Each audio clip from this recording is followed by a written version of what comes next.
Kosile.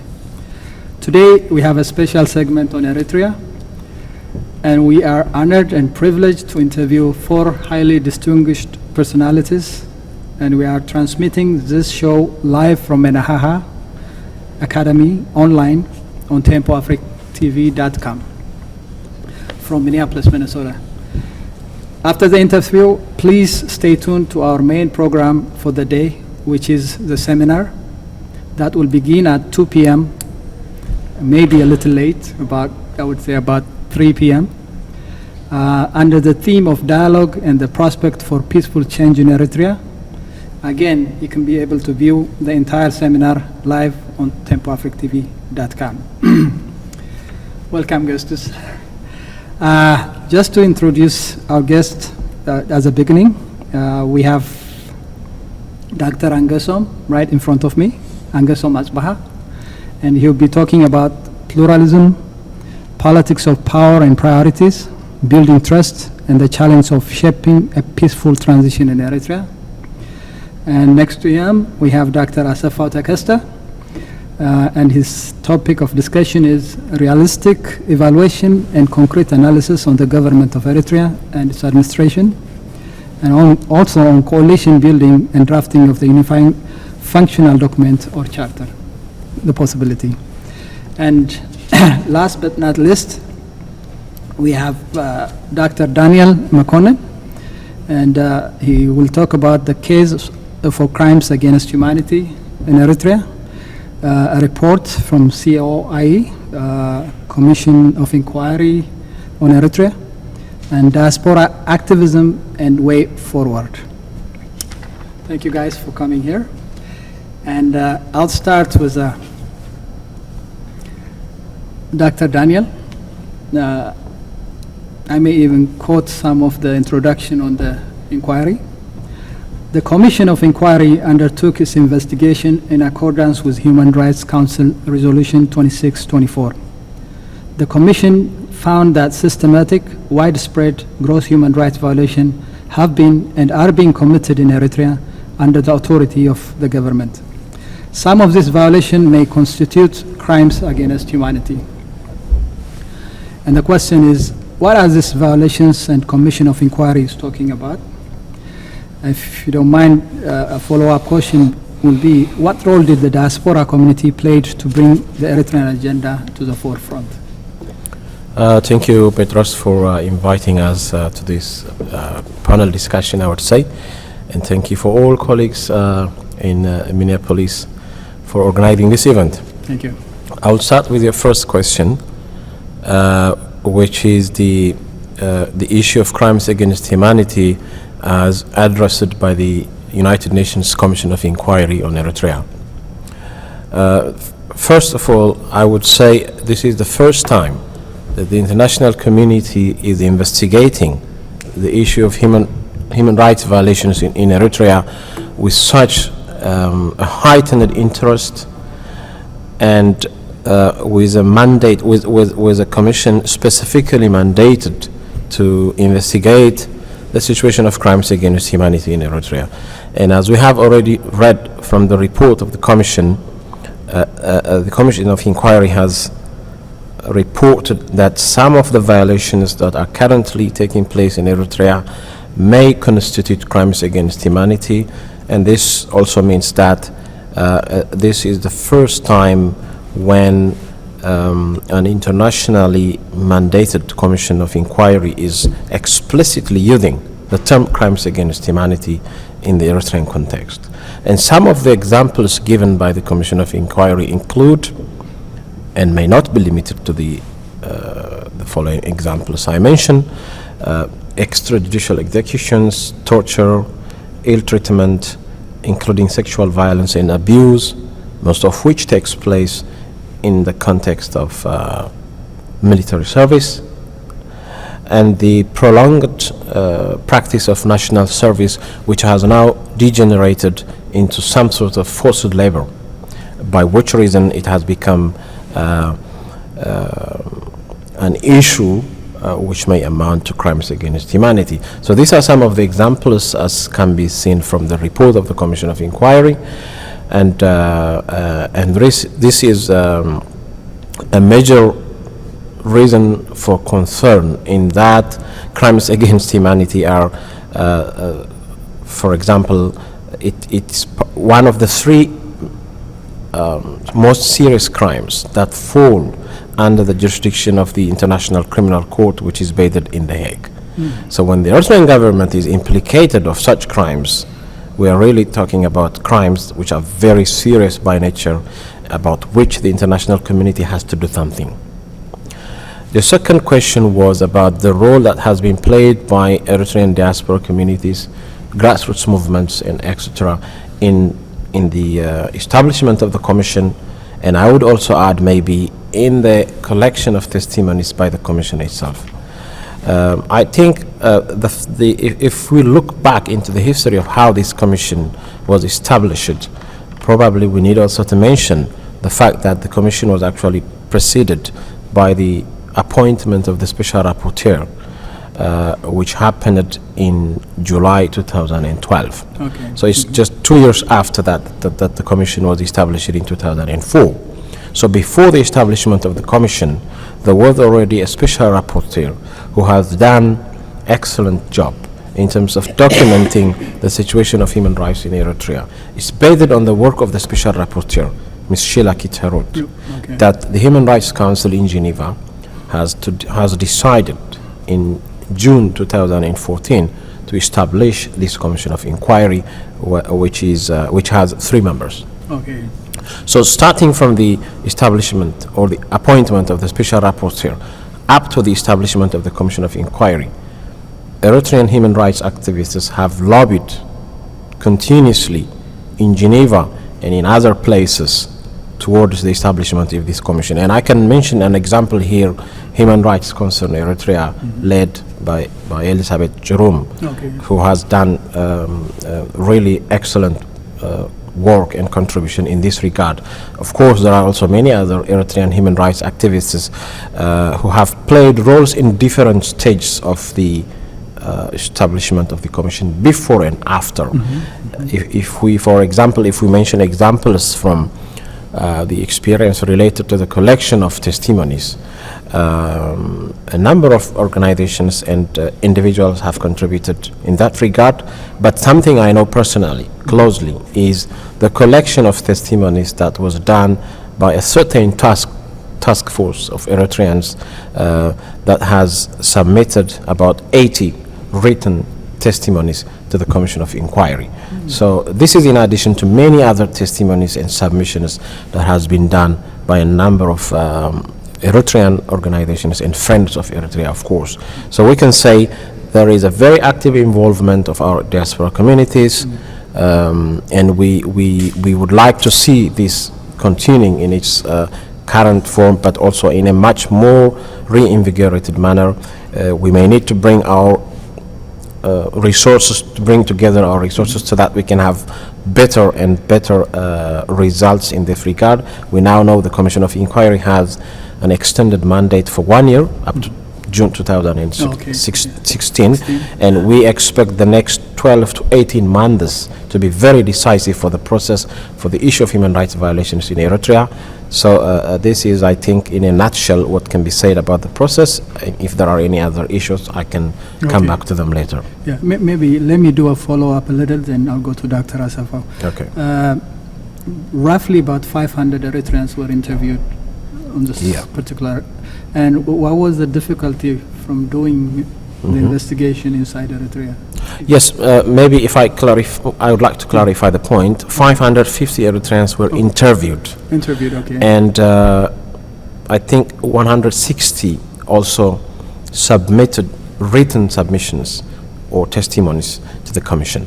So in total, the Commission has received information from more than 700 Eritrean individuals, and that makes it enormous amount of information. Okay. That's why it becomes compelling, so convincing that the world has to listen to the suffering of these people.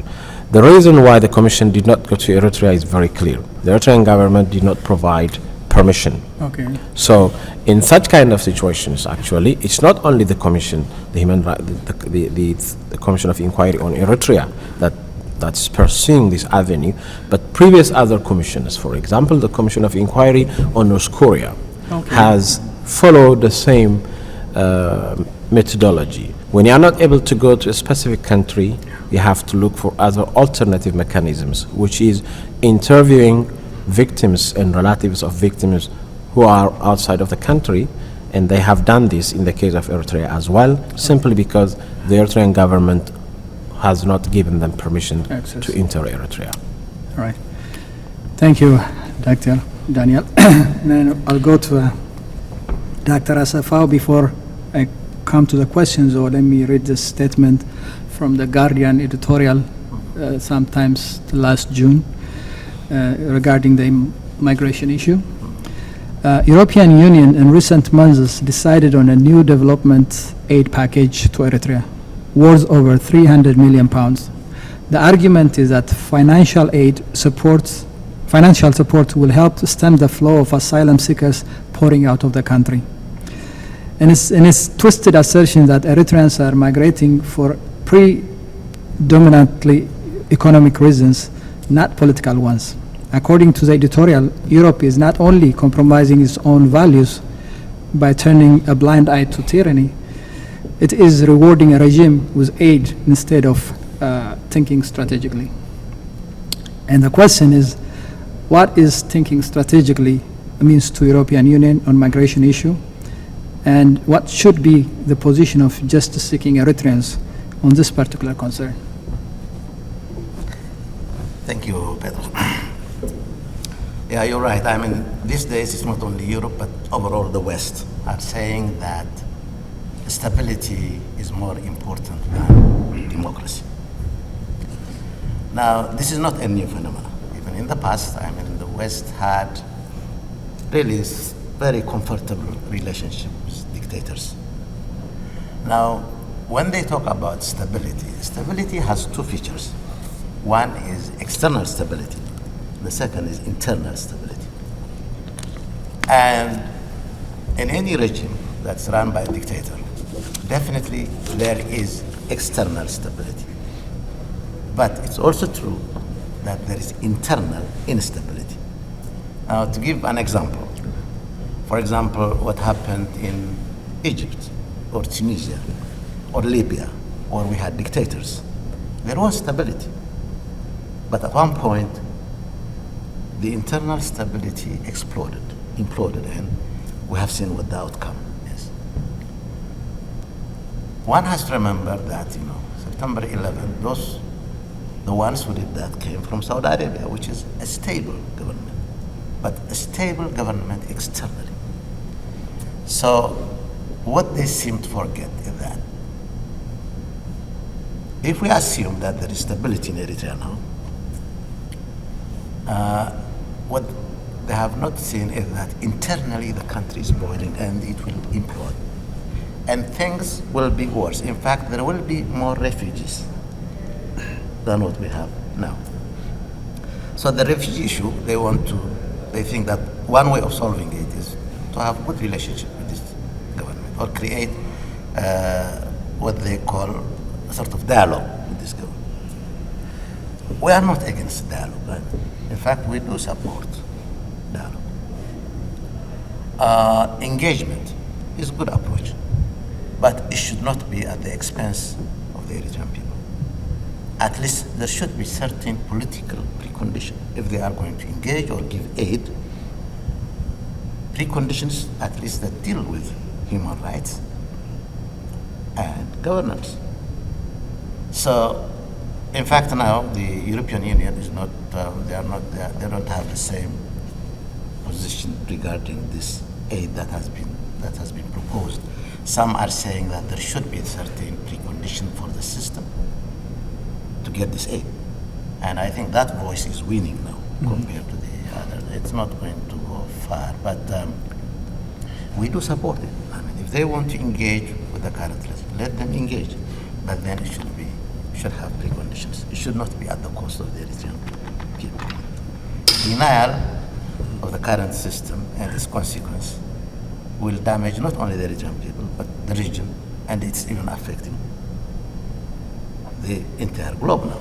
As you can see, second to Syria, it's Eritrea that has the number of refugees that leave the country. And if you say, okay, in Syria, everybody understands that there is war, and it's understandable when people leave their home, but in Eritrea, there is no war.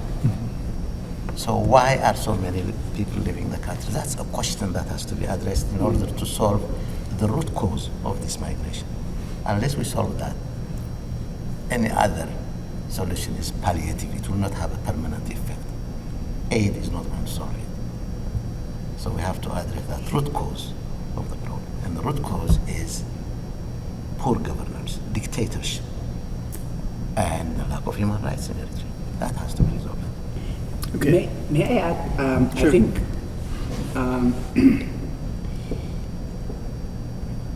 on our side, the opposition camp, I think there must be a diplomatic effort exposing the regime at the same time. It's the same thing what happened when the Commission for Inquiry brought the Eritrean case on the map. You know, look at the situation even today, when Hungary refused to accept to let the refugees. It's the media that have made them, you know, ashamed of how brutally the refugees were treated, and when there was so much uproar and anger worldwide, they let them in, and they were on their way to Austria. So we have to see also, it's not about the two EU and Eritrea.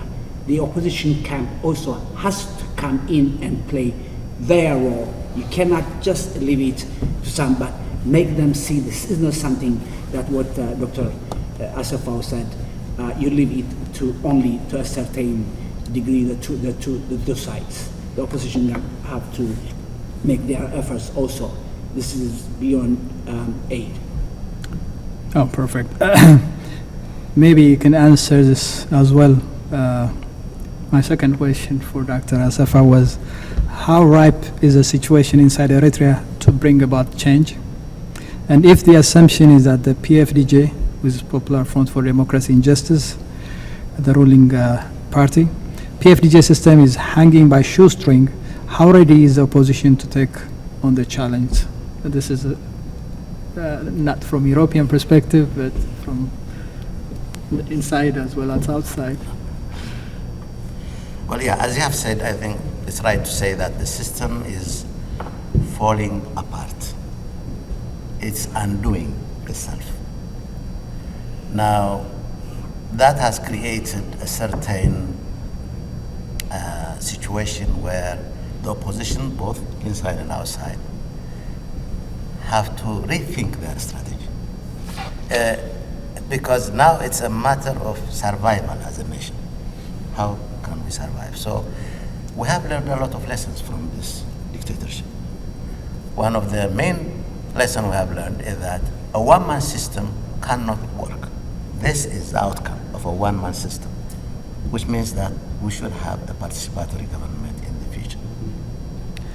The other thing is the system is falling apart because it is using divisive, backward, subnational political tools to divide the people and weaken the people. Now, Eritreans are coming together because they are seeing this threat, where this is going to lead. And it looks that the current regime, the current dictator that we have, he believes that after him, he expects Eritrea to be in chaos. And that's why he doesn't have a second man or a vice that can continue, at least the current regime. He doesn't have an orderly political system. There is no political opposition. Basically, he is preparing the country to go into chaos after him. So people will say, after he has gone, times were better when Isaias was in power. Now, I think the Eritreans are very much aware about this. So internally, of course, there is opposition. It's all secret, clandestine movement because you cannot have an open movement.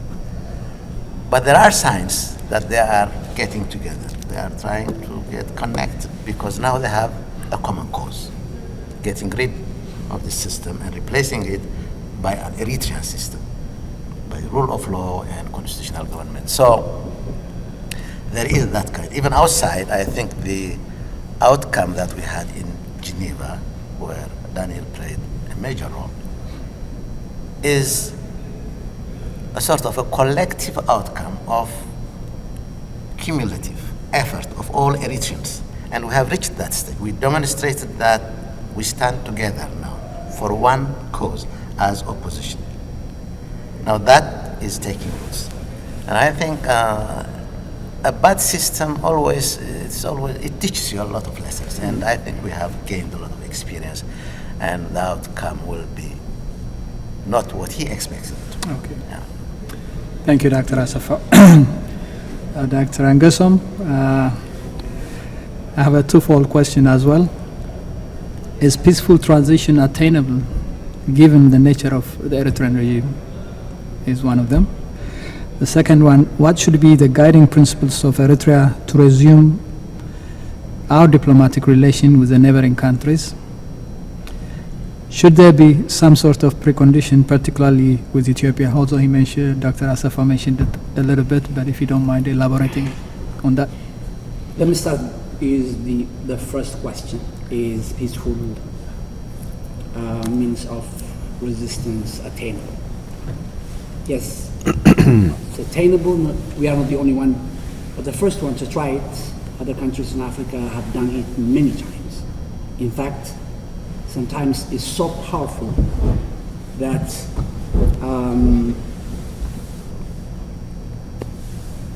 every resistance movement who have promoted, advocated for a peaceful means have the largest supporters. It might take longer.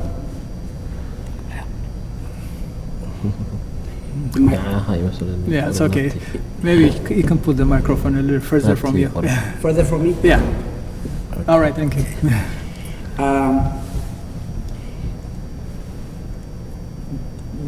For Eritreans, we have seen them both. We have seen the armed struggle, a necessary method of struggle in the last, in our first revolution, let's say the second revolution, we learned our lesson, and we have been tested, and we have seen this is the time that the peaceful means of struggle can really work, because you have people inside and also the diaspora. We are not fighting with guns here outside, and we have gone so far enough to impact and to mobilize our people. You have to see also the uprising and the strikes and demonstrations is making an impact. And I think our people also understand it's their choice also. Mm-hmm. And our people are looking forward for a peaceful means of transition. Perfect. Any more comment on what is said, or it's been already answered? I think you have answered it well. I mean, we have been through all this time, 30 years of liberation war, and then another how many years, to defend our country, and this is to defend the sovereignty of Eritrea. So people are tired of war. Everybody is tired of war. So it's true that in a system that doesn't have a sort of a well-established political organization that allows transition peacefully, the chance of going into chaos is there. There is no question. There could be a power gap and there could be power struggle.